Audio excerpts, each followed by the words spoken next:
ئەڵە مەجموعە برادەرێکین سییانمان بەواستە ناجح حەکرین هەموو ساڵێک بێ خوێندن بە لەم علمەی کە پێشەکەوە لە کوردستان ئەڵە هەمووە بن بە ئینشتاین ماشەڵڵا. بەڵام برادێکمان باری ئابووری باش نییە ئیشەکە لەگەڵ خوێندنەکەیە ئەواتێت یانیەوە بە لەهجەی کەرکوچی ینی ئەیەوێ ئەواتێت هێدفۆن ببەستێ بۆی ینی بۆ ئەوەی ساڵێکی لێ نەڕات و ئەو هەموو مەسروفەی کردو ئایا بە هێدفۆن پێی بڵێنەوە حرامە ینی سەماعایگە کاتە گوێچکەی و کاتی ئیمتیحان و ئێستاش تەڵعان تەتەوراتی وای کردووە بەقەدەر مویەک لێرە دێتە دەرەوە مامۆساگەش هەستی پێ ناکە هەروەک بیزە بە دۆک و مویەک ئێستا چۆن مویەک لە لای ڕیشی منەوە لە ئێوە دیار بێرەوەندە دیارە و من خۆم بەکاریش من ناوکە کردومەتە گوێچکەم لە مقابلەی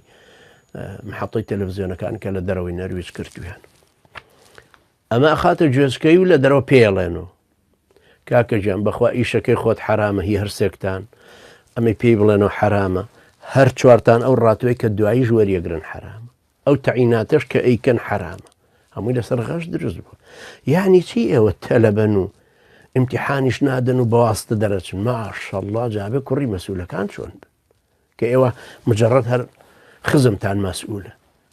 ئەفێ ئەمانە هەمووی ماشەڵڵا دکتۆرا وەرەگرن بەخوا بۆیە ئەوروپاشیان قەناعەت پێ کردبوو بەریتانیاش دکتۆرایکی دا بە کوڕەکەی قەزافی دوای کە قەزافی گوڵەڕی کەوتە لێژی و کوڕەکەی گیرا وتیان وڵایمەش دکتۆراکەمان لێسەندەوە